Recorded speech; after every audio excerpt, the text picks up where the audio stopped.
Welcome to this IUN Community Garden Session, Cooperative Invasive Species Management Areas, Partnering for Conservation in April.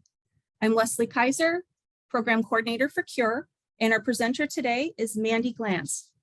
Mandy is the Northwest Indiana Regional Specialist for the Indiana Invasive Initiative Project. A nature enthusiast, Mandy grew up gardening, fishing, and exploring the outdoors in northern Indiana. She received her bachelor's in science and wildlife biology from Purdue University. In addition to her current position, she has experience working in various environmental positions with the Indiana Department of Natural Resources, Indiana Dunes National Park, and other local agencies. Welcome, Mandy. We're glad to have you with us. Thank you so much for having me today. My name is Mandy Glantz, and I'm the Regional Specialist for SICM, State of Indiana Cooperative Invasives Management.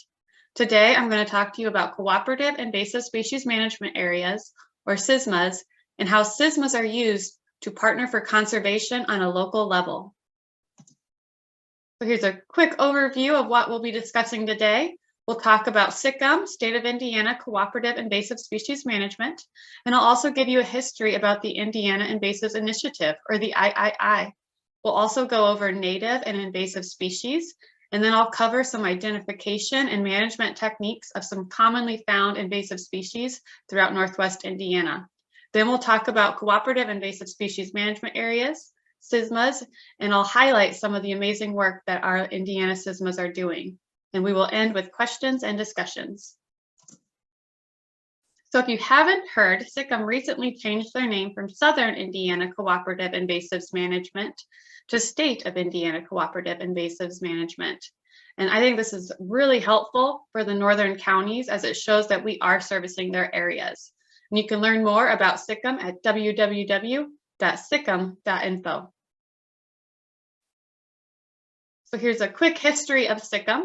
We're a nonprofit established in 2008, and one of our goals has been to start local CISMAs, or Cooperative Invasive Species Management Areas. And in 2018, this effort led to the development of the Indiana Invasives Initiative, or the III. So the III is a working partnership with USDA and NRCS, and it is a statewide project, and its goal is to create CISMAs across all of Indiana. So here is our current regional specialist map. And as you can see, we have regional specialists serving every county of Indiana. And I cover the counties highlighted in teal and the Northwest region. Here is our Indiana CISMA map. And I currently cover these areas. And as you can see, the counties that are colored in blue represent formed and active CISMAs. So formed and active CISMAs are CISMAs that have a name, a mission statement, a logo, perhaps they have a Facebook page, and they are actively working in their communities. The counties colored in orange represent counties that are organizing their CISMA. So for instance, St. Joseph and Marshall counties have formed a dual county CISMA.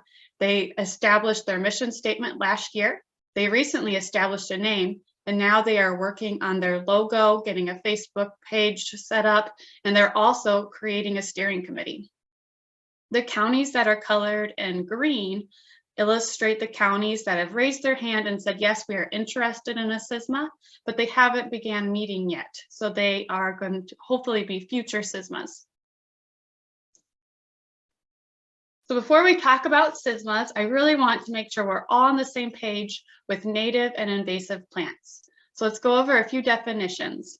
So according to the United States Department of Agriculture, a native plant is a plant that is a part of the balance of nature that has developed over hundreds or thousands of years in a particular region or ecosystem. Note, the word native should always be used with a geographic qualifier. That is, native to New England, for example. Only plants found in this country before European settlement are considered to be native to the United States.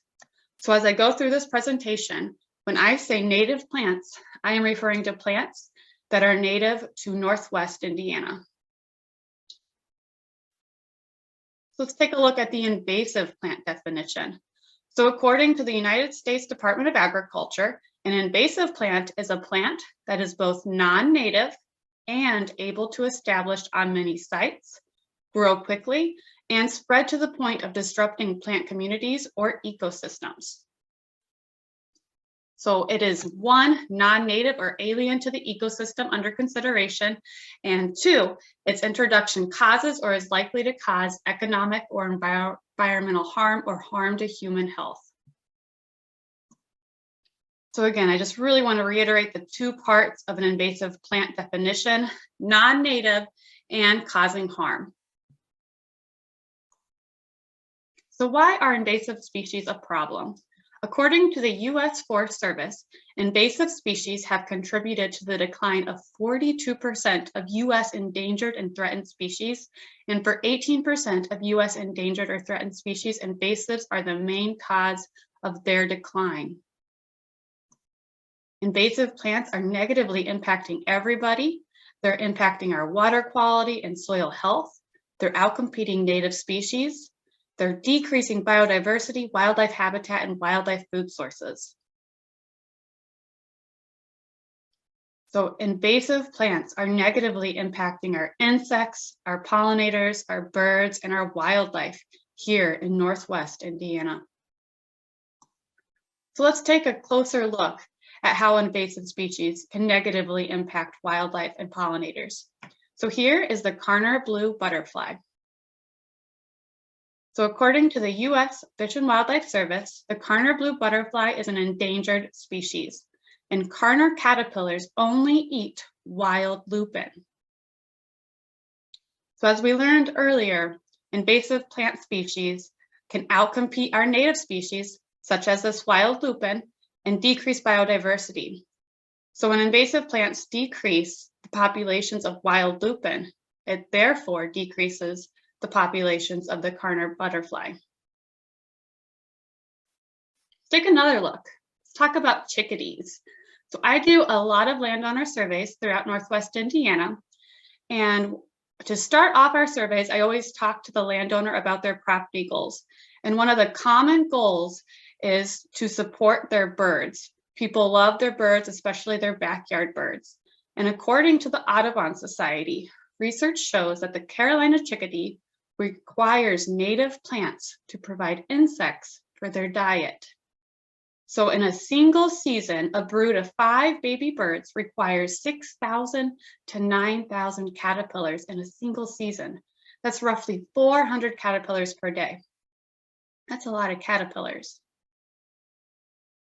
And according to Doug Calamy, a white oak tree supports over 530 species of moth and butterfly caterpillars. So native species, such as a white oak tree, can provide these caterpillars needed for bird populations, such as the chickadee.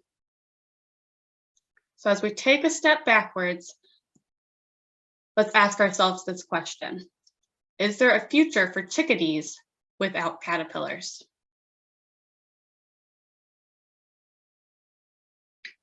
Now I'm going to talk about some invasive species identification as well as their management techniques. And if you're getting into invasive species identification or any sort of plant identification, I really encourage you to create one of these journals. So I started this journal in 2015, and I still use it regularly. And this is a great tool if you're learning how to identify plants. I just used a regular notebook and some packing tape, and they preserve pretty well. And then you can take identification notes about those plants that you find. So here's a few of the invasive species that I'm going to cover today. We'll talk about tree of heaven, Callery pear, autumn olive, Asian bush honeysuckle, multiflora rose, winged burning bush, and oriental bittersweet. We'll also talk about garlic mustard, poison hemlock, and miscanthus. So just a reminder, always use pesticides wisely and always read the entire pesticide label carefully when chemically treating invasive species. And if a stream, pond, or other wetland area is observed, use chemicals that are approved for aquatic areas. Chemicals that are not approved for aquatic areas may cause harm to the aquatic ecosystem. Also, the percentages listed are percent solutions of products, not active ingredients.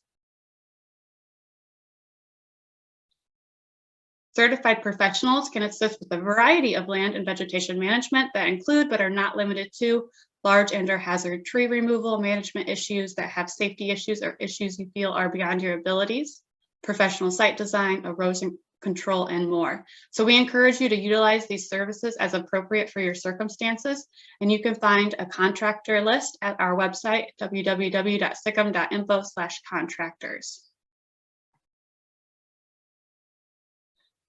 So here's a few descriptions of some commonly used management techniques. So this one right here is illustrating the cut surface or the cut stump herbicide treatment method. So when I refer to this method throughout the PowerPoint, what I want to talk to you about is how we cut this woody invasive down to the ground, and then we apply the chemical solution around that outside layer as illustrated in this photo. So the outside layer is called the cambium layer, and that is what is going to suck that chemical down into the plant throughout the root system to really cause some effective management.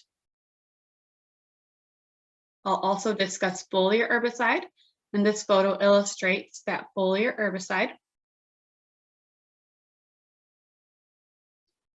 In a couple species, we really recommend the basal bark herbicide treatment method. So here are a few images that illustrate what we are meaning when we say basal bark herbicide. So you want to spray your invasive species 12 to 20 inches below thoroughly with your chemical solution. And one of the species that we recommend this for is tree of heaven. So before any management can be done on invasive species, the very first thing we need to do is make sure that we have proper identification of our invasive species. So tree of heaven is a commonly found invasive species throughout Northwest Indiana, and you can identify it when the leaves are out with this notch right there. So we have a lot of native plants that have compound leaves as well, and I'll cover those in a little bit. But this notch is a really good identification indicator for tree of heaven. Here are a few other photos of tree of heaven.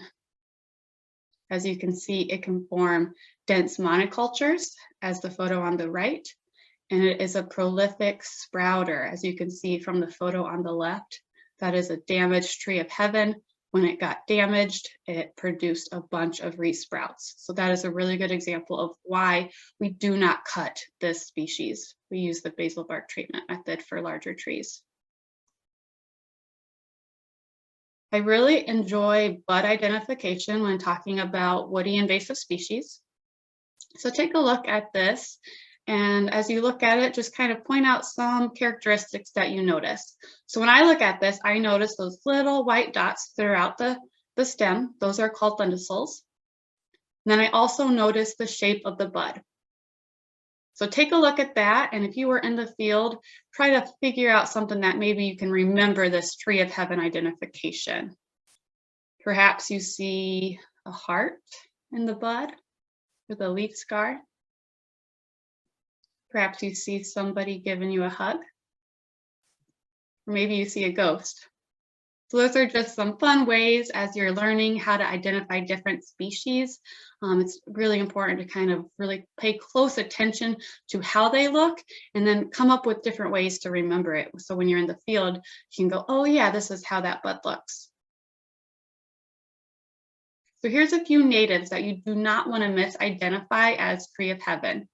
So we have several native sumacs in Northwest Indiana that have compound leaves. But as you can see, the notches and the leaf edges are very different on these plants. So that is one thing that you want to take a close look at if you have leaves out. And then if you don't have the leaves out, you can also look at those buds again. So as you can see, the bud shapes are similar, but they're not quite the same. So looking at those buds and learning how to identify them is a really great way to identify these woodies. Another native that you do not want to misidentify as tree of heaven is our walnuts. So this image on the left illustrates our black walnut tree. And as you can see, the leaves do not have that little notch, as I talked about earlier. And then the buds of a walnut tree look very different than tree of heaven.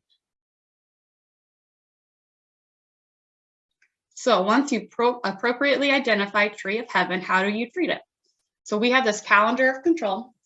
Whenever I do a landowner survey, I always bring extra copies of this. It's extremely helpful.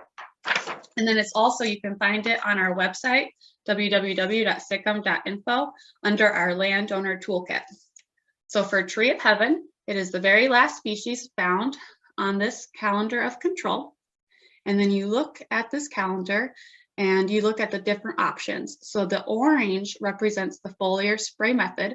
And as you can see, we only recommend the foliar spray method on small trees.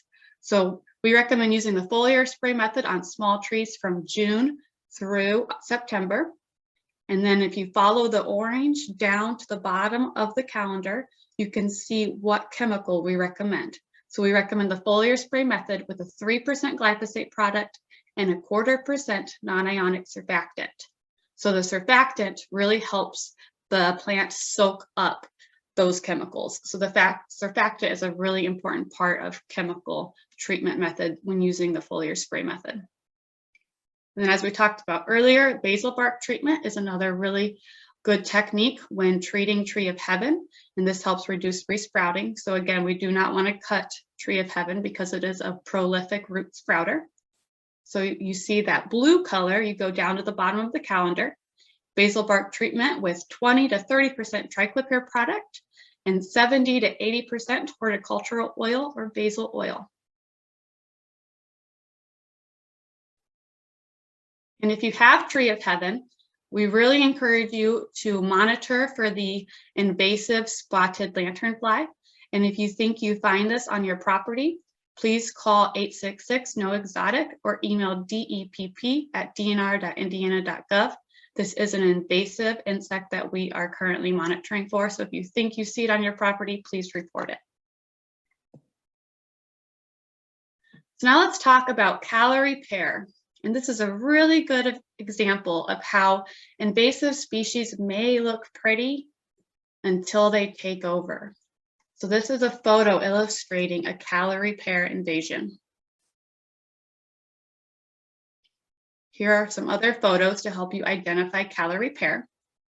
And there are really common trees in our landscape setting, but they are escaping that landscape setting, and they are definitely creating those infestations as we saw. So you can also identify the calorie pair with these white flowers in the springtime, and those white flowers are extremely stinky. Also, calorie pair trees are commonly prone to storm damage. So as you can see from this photo, this is a common example of how those trees can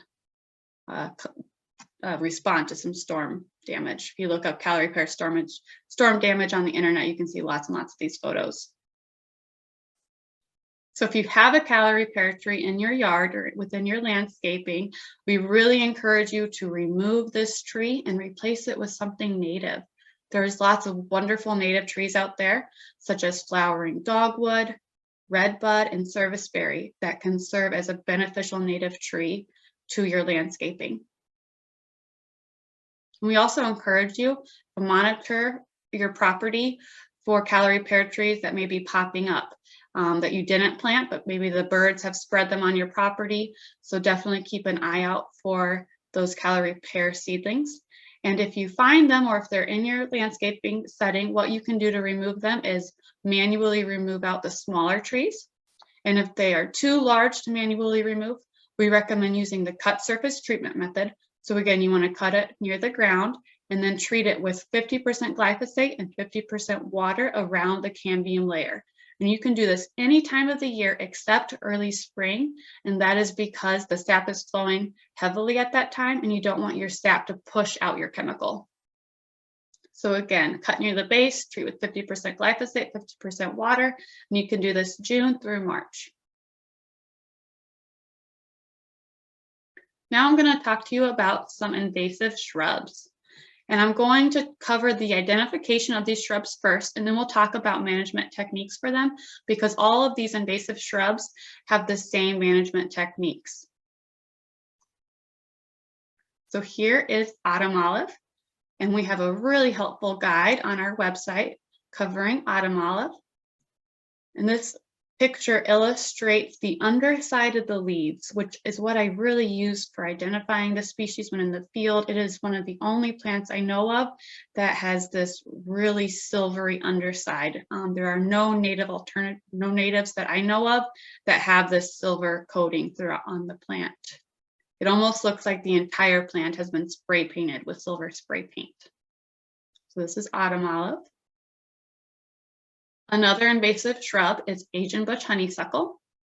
An Asian bush honeysuckle has opposite leaf arrangement, meaning the leaves are just like this. The leaves are side by side on each other, unlike the alternates, which would be alternating as you go down the stem. So here's some other identification techniques for the Asian bush honeysuckle. It always has this pale stripy bark to it. This is a very common photo of what I see in the woods when looking at Asian bush honeysuckle. And if you were to break one of those twigs, you would see that the inside has a brown pith that is hollow. You can actually see it on the center of this photo here. And I have another picture of that pith coming up. And then when they emerge, they have this almost a lime green leaf color that as they break dormancy, and it's one of the first things that you'll see leafing out in the spring, and they will also keep their leaves on longer. So a lot of our invasive species leaf out first and they keep their leaves on longer. That's one way that they take resources away from our other native plants. There are 3 different kinds of Asian bush honeysuckles. So you may see some slightly different leaf shapes, slightly different berries and flowers on your property. So know that we do clump several of these Asian bush honeysuckles together, but they all have the same management techniques. All of these invasive honeysuckles will have that brown hollow pith as I described before. And here's a photo on the right of that brown hollow pith. So you do not want to misidentify the invasive honeysuckles for a native bush honeysuckle or the native dwarf honeysuckle. And this native honeysuckle, if you were to break that twig open, you would see a white pith. So that is a really good identification characteristic for that. Another native plant that you do not want to misidentify as an invasive honeysuckle would be our native coralberry. And the native coralberry, if you see the fruits on it, they have a very unique fruit. So that is a great way to identify this species from the honeysuckles. The fruits are almost fused together, and I think they're really pretty. However, when they're first forming, that top photo on the left is a photo of a small native coralberry, and it looks very similar to a small Asian bush honeysuckle bush. So that's when it's really tricky to identify, at least for me when I'm in the field. So that's definitely something you want to take a closer look at if you think you have some coralberry on your property. Another plant that you do not want to misidentify as Asian bush honeysuckle is our native dogwoods. So they also have that opposite leaf arrangement as I described, the side by side. But the fruits are very different, and if you look closer at the leaves, the leaf venation is very different than the honeysuckles. I almost think the dogwoods have like a very paralleled leaf venation that once you identify, it kind of stands out when you're in the field. So just make sure you don't accidentally misidentify Asian bush honeysuckle as the dogwoods. Also, the bark on these plants are very different. So another invasive shrub is multiflora rose. And this one is one of 7 plants on the Indiana noxious weed list. So treatment is required for multiflora rose. And one of the main ways to identify this plant is the very large based thorns. They almost look like curved fingers. Most of the time they are white thorns. And also if you look at the base of the leaf, you will see these fringes. They almost look hairy. You do not want to misidentify the invasive multiflora rose for our native pasture rose. And again, you can look at that base of the leaf there, the rose hip, and Rosa multiflora will have those hairy fringes. Rosa carolina or pasture rose will not. I remember this when I'm in the field because I remember it as Carolina shaves her legs, whereas multiflora does not. So just remember, Carolina shaves her legs. You will not see those fringes if you think you have some of the native pasture rose. Another native rose that you do not want to misidentify as the invasive is our native swamp rose. So as the name implies, swamp, Rosa palustris. This one will be found in a wetter setting. So just make sure you do not misidentify this one. So now let's talk about winged burning bush. The winged burning bush is found throughout a lot of landscapes. This photo on the right illustrates some of those bushes that you see and how they're planted. I see this a lot in landscape settings. And unfortunately, winged burning bush is highly invasive, and we are seeing it spread into natural areas such as this natural woodland here. And you can identify it with these very unique wings on all of your twigs. So this is how you would identify the winged burning bush. So if you have winged burning bush, we really encourage you to replace it with a native alternative. There are lots of great native shrubs out there, some of which include the eastern wahoo, the black and red chokeberry, or ninebark. So these would all be wonderful native alternatives that would provide habitat and food sources for our birds and our pollinators. We do not want to be planting the invasive winged burning bush. And if you have it popping up on your property or in your woodland, we definitely encourage you to manage for this invasive shrub. So all of these shrubs can be treated with the same management techniques. And what I recommend is the cut surface treatment method that seems to be the most effective on some of the larger shrubs. So you can utilize the cut surface treatment method June through March. So again, the only time you want to avoid the cut surface treatment method would be early spring, April and May, and that's because that sap is flowing heavily and you don't want it to push out your chemical. But you can use the cut surface treatment method, and that is highlighted in the purple color. So if you go down to the bottom of your calendar, you will see that we recommend using a cut surface treatment method with 50% glyphosate product and 50% water. So again, you would cut the shrub at the base and then apply 50% glyphosate, 50% water on the outside layer or the cambium layer of your cut surface. And if you're in early spring, I recommend going through the property. As I mentioned before, a lot of these plants will emerge before the natives, so they will really stand out. The honeysuckle right now in April is really popping compared to everything else. So you can actually hand pull some of these shrubs if they're small enough, especially after a good rain. They will pop out of the ground pretty easily. And then if they're too large to hand pull, it's a great time to mark those species, and then you can come back to them at a later date with the cut surface treatment method. You can also utilize the foliar spray method if you prefer that management technique for these invasive shrubs. And you can use a foliar spray with 3% glyphosate and 0.25% non-ionic surfactant. So here is Oriental bittersweet. So I did want to cover this invasive vine. I see this a lot throughout Northwest Indiana. It has a pretty distinct leaf shape to it compared to some of the other vines that I see. There is a native American bittersweet that you do not want to misidentify, and the best way to do that is through the fruits. So Native American bittersweet, the fruits will be terminally clustered, as you see on the left, whereas the invasive Oriental bittersweet, the fruits will be scattered throughout the entire vine. The leaf shapes are also slightly different. The Native American bittersweet has more of an elongated leaf, but that can be kind of difficult to see if they're not side by side. So the best way to identify these is with the fruits. So once you've identified Oriental bittersweet, how do you treat it? Again, I want to go to this calendar of control. I find this resource extremely helpful when managing invasive species. You can see that the cut surface treatment method can be used on larger vines from August to December. That's in the purple color. And that would be going down to the bottom, the cut surface treatment method with 50% glyphosate and 50% water.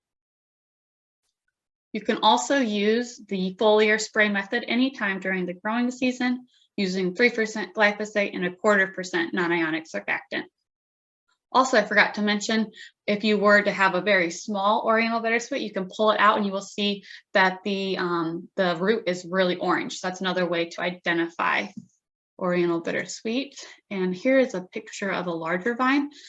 So what I would do on this case is I would cut that vine and I would apply your chemical solution on both ends of the vine, and I would not pull it out of the tree. You don't know if there's any dead limbs hanging up over there. So I would cut, apply 50% glyphosate, 50% water on both ends of those vines, and then just leave it. So here is a very common herbaceous invasive plant. This one is garlic mustard. And it gets its name based off of its garlicky smell. So if you were to crunch up one of those leaves, it would smell like garlic or onion or kind of peppery. And it has this distinct white flower and is one of the first plants to flower in the springtime. And here is an image of a garlic mustard invasion. So as you can see, it can completely take over the understory. And unfortunately, this plant produces that alkaloid that causes that garlicky smell, and our pollinators did not co-evolve with that alkaloid. So unfortunately, what will happen is the pollinators will be attracted to this white flower. They may lay their eggs on the leaves, and then those eggs may die from that alkaloid. So it is really important to manage garlic mustard for our pollinator populations. If you have an area where you want to foliar spray garlic mustard, you can use a 3% glyphosate product with 1/4% non-ionic surfactant. And another management technique is manually hand pulling this plant. So we do a lot of garlic mustard pulls with volunteers throughout the state. And what you can do is hand pull it. It comes out of the ground really easily. And it's really important to either burn or bag and dispose of this plant because we don't want it to resprout. Poison hemlock is another herbaceous invasive plant. Other common names include deadly hemlock and poison parsley. And it's really important to note that all parts of this plant are poisonous to both animals and humans, so use extreme caution when managing this plant. An interesting fact, poison hemlock was the plant that was used to kill Socrates. Here are some photos that show the identification of poison hemlock. The leaves have this very distinct carroty looking ferny-like leaf to it, and it has a white flower. It looks similar to Queen Anne's lace or wild carrot. However, it is much taller than Queen Anne's lace, and the stalk is hairless and it has purple splotches on it. So this plant, if you have it on your property, just remember all parts of the plant are poisonous, so use extreme caution. Always wear PPE and clean your equipment. And we recommend using the foliar spray treatment method with 2% glyphosate or triclopyr and 1/4% non-ionic surfactant. And I recommend doing this early in the spring as it begins to emerge, and then monitor and retreat plants that were missed or new basal rosette growth regularly. What I recommend is spraying the plant, and then in a couple weeks, if you notice that some of them were not killed, going back and retreating it. This plant is very aggressive. Also, there is going to be a seed bank in your soil. So do note that as you're treating this plant, it's something that you want to come back to throughout different parts of the season and throughout the years, because that seed bank can persist for 3 to 7 years. So for any of our invasive species, there may be a seed bank that you need to constantly go back and treat. So patience is really key in invasive species management. And just know that each year as you manage, it will get better and better. So just keep up the patience and keep up your hard work as you're managing invasive species on your properties. So this map is taken from EdMaps. And as you can see, in the poison hemlock has been reported in every county of Indiana. It is also on the Indiana invasive species list. So the last species I want to talk to you about today is a grass known as maiden grass or Chinese silvergrass or miscanthus. And here are some images of that grass. I see this commonly in a lot of landscape settings, and it also spreads into natural areas. So if you have this, I definitely encourage you to manage the species. If it's small enough, you can completely dig your grass out and dispose of it. If it's too large and the roots are too big to manually remove, we recommend cutting them back to about 6 inches and then treating using the foliar spray method with 3% glyphosate product and 0.5% non-ionic surfactant. Again, this is an ornamental grass that will seed into natural areas. So if you have it on your property, we definitely recommend removing and managing this invasive grass.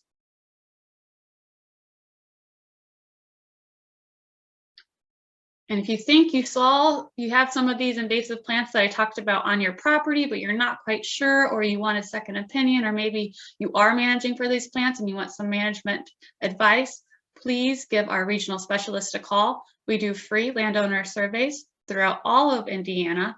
And this is a great way to improve pollinator wildlife habitat. We will identify the invasives. We will help you learn how to identify those, and then we will create a tailored invasive species management plan specific to your property. So this is a really awesome way to get some advice on your invasive species.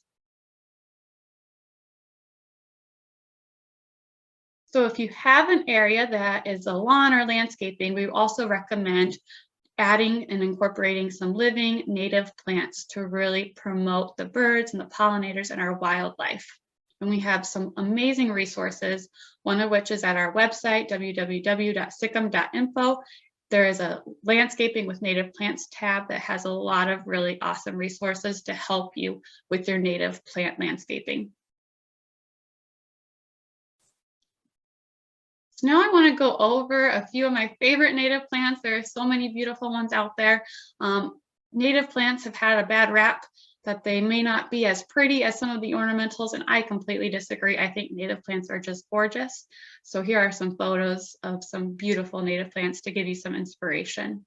So this one is prairie dropseed, 9-bark in the back, and wild indigo up front, wild columbine, eastern redbud, flowering dogwood, Joe pieweed, ostrich fern, common milkweed, butterfly weed, flowering spurge, wild blue lupin, purple coneflower, and black-eyed Susan. So as you can see, native plants can just be absolutely stunning. Now let's talk about CISMAs, or Cooperative Invasive Species Management Areas. Now that we know invasive species are negatively impacting our communities, what can we do about it? CISMAs are a great way to collectively combat the problem of invasive species spreading across the landscape. CISMAs are grassroots organizations that utilize partnerships to combat invasive species on a local level. CISMAs raise awareness about the negative impacts of invasive species, and they provide education and outreach about native plants and invasive species management. I've mentioned our landowner toolkit on the website, www.sickum.info, a few times, and a lot of CISMAs will take some of these resources and distribute them to their community. So some CISMAs have websites that their community members can go to, and they can find some of these resources, or other CISMAs will distribute some of these tools and some of these resources at local events such as county fairs. CISMAs help secure funding for invasive species projects, and they can also provide an early detection and rapid response network. So if you haven't checked out EdMaps yet, I definitely encourage you to do that. This is a really great mapping and tracking tool for invasive species. SSMAs also do a lot of weed wrangle events or workday events. So a weed wrangle event would be an event on public property where the public is invited, and it always has an education component to it. So for a weed wrangle event, we would have our volunteers show up and we would talk about what invasive plants we are going to manage that day, how we're going to manage them, and how to identify them. And then we actually put our gloves on and we go out and we do some hand pulling or some lopping of those invasive species. So this photo here is one of the first weed wrangles that I did, and it was with the Nickel Plate Trail. And we had not one, but 2 dump trucks of invasive woody plants, such as Asian bush honeysuckle. And we did all of that in about 2 hours. So it just shows you that we can really work together and we can help some invasive species management with some of our partners like the Nickel Plate Trail. Here are some other photos of weed wrangles. These are some of my favorite things to do with SSMA groups. Here, the photo on the top left corner, we managed for purple loosestrife in Newton County. We've also hand-pulled garlic mustard. As the other 2 photos, we hand-pulled garlic mustard and some small invasive shrubs like the Asian bush honeysuckle in the springtime. So weed wrangles are lots of fun. We learn a lot. We get outside. These are just some of my favorite things to do, and it feels really good to positively impact some of these public areas that our community members love so much. Something that's really fun about working with SSMAs is that they are all unique. So here are several different names and logos of Indiana SSMAs. As you can see, they all have different names, different logos. They all have different mission statements. So getting to know the SSMAs in your state is just really fun because they are all different. I'm going to touch on some of the amazing SSMA activity taking place in the Northwest region. So I'll talk to you about PLANT, Newton County Nature Partnership, Stark and Pulaski Native Plant Initiative, Jasper County Invasives Initiative, as well as the new Marshall and St. Joseph County SSMA. So PLANT has a SSMA, Porter LaPorte Advancing Natives Team. So it's a dual county SSMA with Porter and LaPorte. And their vision statement is community partnerships for healthy ecosystems. And they plan on doing that through prevention, early detection, rapid response, and control of invasive plants. Porter and LaPorte are both accepting applications for an invasive tree exchange program through their soil water conservation districts. So this is an extremely cool program. You can remove an invasive tree on your property and they will give you a free native tree in exchange for removing the invasive. So that is a really cool program. So if you're in Porter or LaPorte counties, definitely check that out if you have an invasive tree on your property. Stark and Pulaski Native Plant Initiative is another dual county SSMA, and their mission statement reads, educate Stark and Pulaski County residents about native plants and how to manage invasive species. So Stark and Pulaski Native Plant Initiative is hosting several different events this season, including some hikes, as well as a garlic mustard pull that will take place April 30th at the Tippecanoe River State Park. So if you're interested, if you're in that area and you're interested in hand pulling some garlic mustard, please check out their Facebook page for the flyer or shoot me an email and I can forward you the information for that event. Jasper County Invasives Initiative also had some garlic mustard pulls coming. So if you're in that area and you want to find some information about those, again, you can shoot me an email or you can find some information about weed wrangles at our website as well. So the Jasper County Invasives Initiative is a newer SSMA in the Northwest region, and their mission statement reads, educate, engage, and empower local citizens on invasive species in Jasper County. And this group is super fun to work with. They just got some new leaders in the group and they formed a steering committee. So if you're interested in being a part of this group and you're in the Jasper County area, please reach out. Which reminds me, if you're interested in being a part of any of these SSMAs, you have contact information that you can find at our website under the SSMA tab, or shoot me an email and I can get you in touch with any of the leaders of these groups. So Jasper County is currently accepting applications for a residential invasive buyback program through their Soil Water Conservation District. And this is another really cool program that if you're in this area, I highly encourage you to give their SWCD office a call and become a part of it. And you also get this really cool yard sign if you sign up for their program.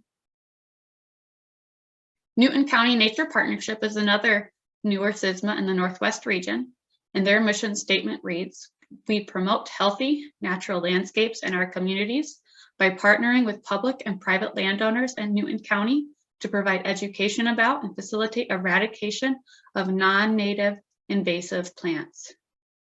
They recently finalized their logo and they have a ton of events coming up. So if you're in the Newton County area, they are an extremely fun group of folks. They have a lot of workday events, a lot of weed wrangles, a lot of education events coming up.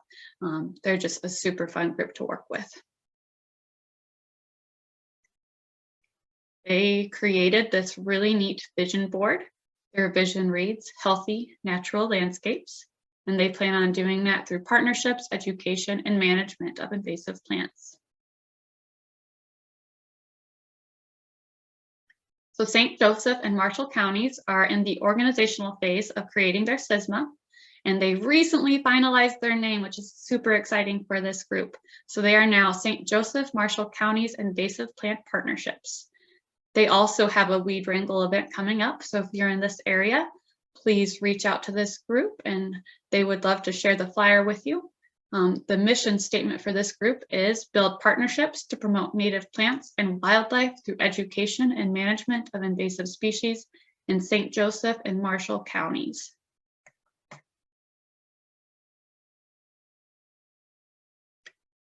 So here is a snip from the 2021 SICM annual report. And this illustrates some of the Indiana Invasive Initiative accomplishments that have taken place since launching in 2018. And I wanted to highlight some of these because I think this is really cool. So this was at the end of 2021. And at the end of 2021, there had been 655 outreach events. 71 counties are currently being worked in, as well as 15 trainings conducted. And on the SSMAs, there was 32 established SSMAs in 36 counties. And these SSMAs are always changing. We're always getting new counties interested in forming SSMAs. The orange counties are that are organizing are always turning blue and becoming formed and active once they get set. So I encourage you to really check out our website for the most up-to-date SSMA map. What I wanted to really focus on this slide are the property assessments. So there have been approximately 800 property assessments throughout the state of Indiana, which is amazing. And that encompasses approximately 22,000 acres. So approximately 22,000 acres have received invasive species management plans for their properties. That is just a really cool statistic. And I wanted to just do a shout out to the landowners. You guys are doing some amazing work on your properties. And what you're doing is positively impacting your community. So kudos for all your invasive species management work. Kudos for incorporating native plants into your yards and landscaping. It's just really incredible. I love my job. I love working with landowners, and I love seeing all the amazing work that you're doing for your community. So again, if you're interested in receiving one of these surveys, please give myself or a regional specialist near you a call or an email, and we would love to hear about your property goals and help you reach your goals. So as I end my presentation, I want to cover some quotes from ecologists. And as I read these, I encourage you to just really let these words soak in. So this is a quote from Douglas Talmy from his book, Bringing Nature Home: How Native Plants Sustain Wildlife in Our Gardens. We have allowed alien plants to replace natives all over the country.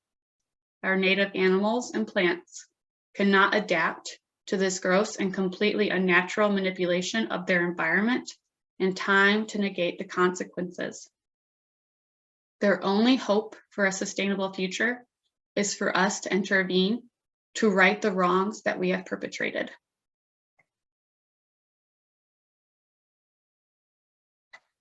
And here is a quote from Sigurd F. Olson, Reflections from the North Country.